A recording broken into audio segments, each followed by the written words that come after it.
It was nearly midnight. The power had gone out, and the village lay in utter silence. The moonlight barely reached through the dense clouds, casting a pale glow over the old two-story house where Shanka, a teenage girl, was staying alone. Her parents had left for a trip 2 days ago, and since then the house had felt colder, lonelier. She sat by the window, staring out into the night. Books lay scattered on the floor, her study table left in a mess.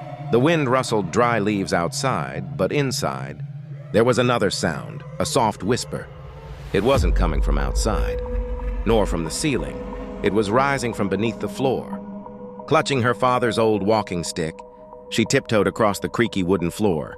The whisper stopped. Just silence again. She turned toward her bedroom, but stopped dead. There was a faint ringing of keys. Her parents' keys were with them. Then whose? The whispering started again, this time louder. "Shanka!" Her hands trembled as she lit her old lighter, casting flickering light across the room.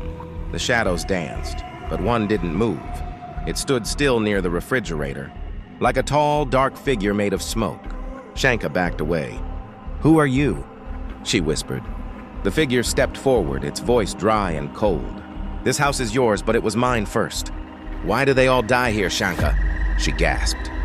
Blood, 3 drops appeared on the floor, fresh, red, but there was no wound. Suddenly, the lighter flickered and went out. Darkness took over. She scrambled for the stick but couldn't find it. The door creaked open by itself. A gust of air pushed through the room. "Are you coming, Shanka?" the voice asked from the hallway. Fighting her fear, she pushed the door open wider and stepped out. Her feet touched something sticky. In the hallway, a dark trail led downstairs, a path of old petals and burnt cloth. Then, on the floor, she saw a rusty key, her father's old keychain, the one they thought was lost. The moment she picked it up, everything changed. The house groaned. Something laughed from above. A woman's voice echoing, "You opened the door." "You shouldn't have." She turned to run, but there, at the end of the hallway, stood a figure.